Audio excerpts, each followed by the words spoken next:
The Gonzaga men's basketball team added a 5-star point guard to their roster on Saturday in Nolan Hickman. It is mostly their last addition to next year's team with only one scholarship remaining. Our Brenna Green has taken a deep dive into their roster today to talk about who she thinks the starters will be and who will be up first off the bench and how playing time will be divided.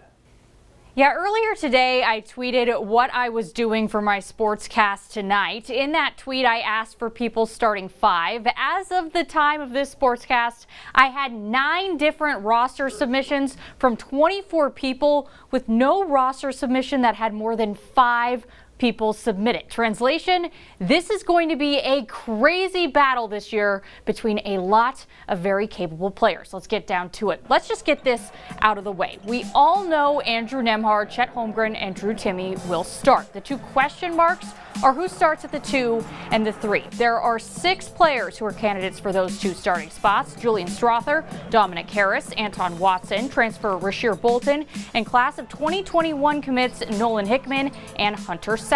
One of the requirements for starting at either the 2 or 3 spots will be the ability to shoot the 3. Although I expect Watson to work on his 3 this offseason, he only went 1 for 3 from behind the arc this year. I just don't see him getting to a level from 3 where he's ready to start at a traditional guard spot, and I think few will want him to back up Timme and Holmgren. Because of those 2 things, Anton is coming off the bench in my mind. I also expect Hickman to be off the bench, as I think few will want him to learn and watch Andrew Nembhard this year as Hickman gets ready to take over the point guard position next year.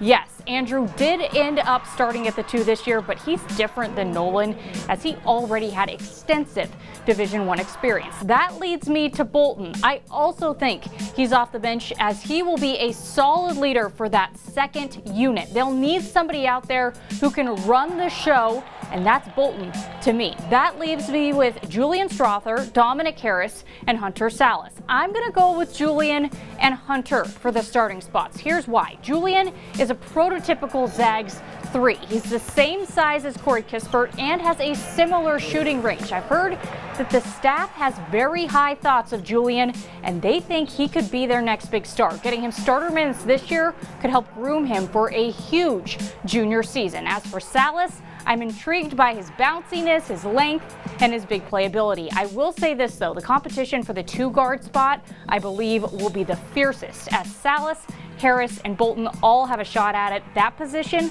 will be loaded. Okay. So if we're going with the premise of a Nembhard, Sallis, Strawther, Holmgren, Timme starting 5, then the next question is who's the first off the bench. I'm going to be frank. I'm going to kind of cheat a little bit here. I'm picking the guard and the forward, I think, will be the first off the bench because I think they'll be pretty even in terms of playing time. For the guard, I'm going with Rasir Bolton. I think his experience and ability to score will be undeniable for the Zags. He'll be an important piece to that second unit. Like I said, he's going to keep the level of play up, and also he's going to lead that second unit. For the forwards, it's got to be Anton Watson. I don't foresee Ben Gregg or Caden Perry getting big minutes next year, so that means it'll be a rotation down low between Watson, Holmgren, and Timme. All right.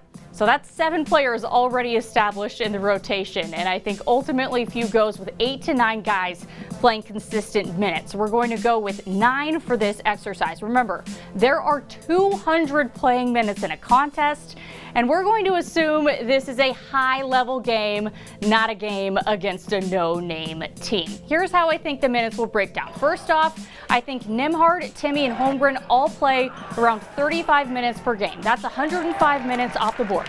Ooh.